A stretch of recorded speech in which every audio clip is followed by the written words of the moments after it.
টি-20-র ইতিহাসে প্রথম সেঞ্চুরিটা তিনিই পেয়ে যেতে পারতেন, এতটাই দানবীয় ছিল তার ব্যাট। আবার তিনিই অতি মন্থর ইনিংস খেলে এশিয়া কাপ ফাইনালে বাংলাদেশের পরাজয়ের কারণ বনে গিয়েছিলেন। এই দ্বৈত চরিত্রের নাম নাজিমুদ্দিন। একসময় বাংলাদেশের ক্রিকেট মানেই চট্টগ্রাম, একের পর এক প্রতিভা উঠে আসতো বন্দরনগরী থেকে।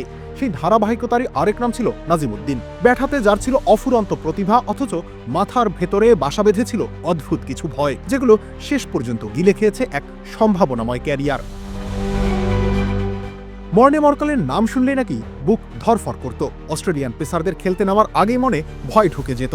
এমনকি এক সাক্ষাৎকারে নিজেই স্বীকার করেছিলেন, টিভিতে নিজের খেলা দেখালেও তিনি নার্ভাস হয়ে পড়তেন। পেস বোলারদের মুখোমুখি হওয়া মানেই ছিল অজানা আতঙ্ক। আন্তর্জাতিক ক্রিকেটে এমন বিচিত্র সমস্যা খুব কমই দেখা যায়। অথচ এই নাজিমুদ্দিনই একসময় ছিলেন টি-20-তে বাংলাদেশের, এমনকি বিশ্বেরও সর্বোচ্চ রানের ইনিংসের মালিক। পাকিস্তানের মোহাম্মদ আসিফ আর শোয়েব আখতারকে পিটিয়ে 81 রানের সেই ঝড়ো ইনিংস আজও স্মৃতিতে অম্লান। সে সময় টি-20-তে কোনো ওপেনারের এত বড় ইনিংস আর কেউ খেলেননি। 9 দিনের ব্যবধানে ক্রিস গেইল সেঞ্চুরি করে রেকর্ড ভাঙলেও নাজিমুদ্দিনের নাম তখন ক্রিকেট দুনিয়ার আলোচনার কেন্দ্রবিন্দু। আমরাই নাম্বার ওয়ান। নাম্বার ওয়ান হচ্ছে মেরিল পেট্রোলিয়াম জেলি। মাত্র 16 বছর বয়সী প্রথম শ্রেণীর ক্রিকেটে অভিষেক, এরপর অনূর্ধ্ব 19 বাংলাদেশ এ দল সব পথই খুলে গিয়েছিল তার জন্য। 2007 সালে কেনিয়ার বিপক্ষে টি-20 অভিষেক, একই বছর দক্ষিণ আফ্রিকা বিশ্বকাপের দলে জায়গা, সব মিলিয়ে ভবিষ্যৎটা ছিল ঝকঝকে। কিন্তু সেই আলো ধীরে ধীরে ফিকে হতে শুরু করে। 2008 সালে দক্ষিণ আফ্রিকার বিপক্ষে ওয়ানডে অভিষেক হলেও নিজেকে আর মেলে ধরতে পারেননি। অস্ট্রেলিয়ার বিপক্ষে সিরিজে ডাক পেলেও চোটে খেলাই হয়নি। হয়তো সেটাই তার জন্য স্বস্তির ছিল, কারণ অস্ট্রেলিয়ান পেসারদের ভয় যে তখনও কাটেনি। এরপর এলো নিষিদ্ধ ইন্ডিয়ান ক্রিকেট লিগ।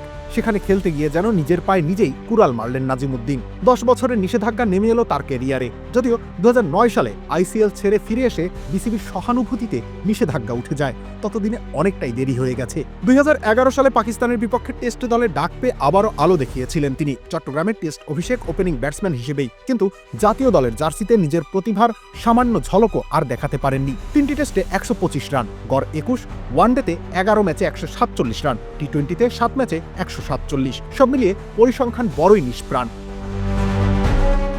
ক্যারিয়ারের শেষটা যেন আরো বেদনাদায়ক। 2012 এশিয়া কাপের ফাইনাল, 52 বলে মাত্র 16 রান, বাংলাদেশ হারে মাত্র 2 রানে। তিনি আর একটু দ্রুত খেললে হয়তো ইতিহাসটাই বদলে যেত। কিন্তু হয়তো শব্দ নিয়েই তো নাজিমুদ্দিনের ক্যারিয়ার। অথচ ঘরোয়া ক্রিকেটে তিনি ছিলেন একেবারেই অন্য মানুষ। প্রথম শ্রেণীর ক্রিকেটে 104 ম্যাচে 6269 রান, 12টা শতক, 36টা অর্ধশতক, সর্বোচ্চ 205 রান। লিস্ট এ ক্রিকেটেও ছিল ধারাবাহিকতা, প্রমাণ ছিল প্রতিভার কোনো ঘাটতি ছিল না তার।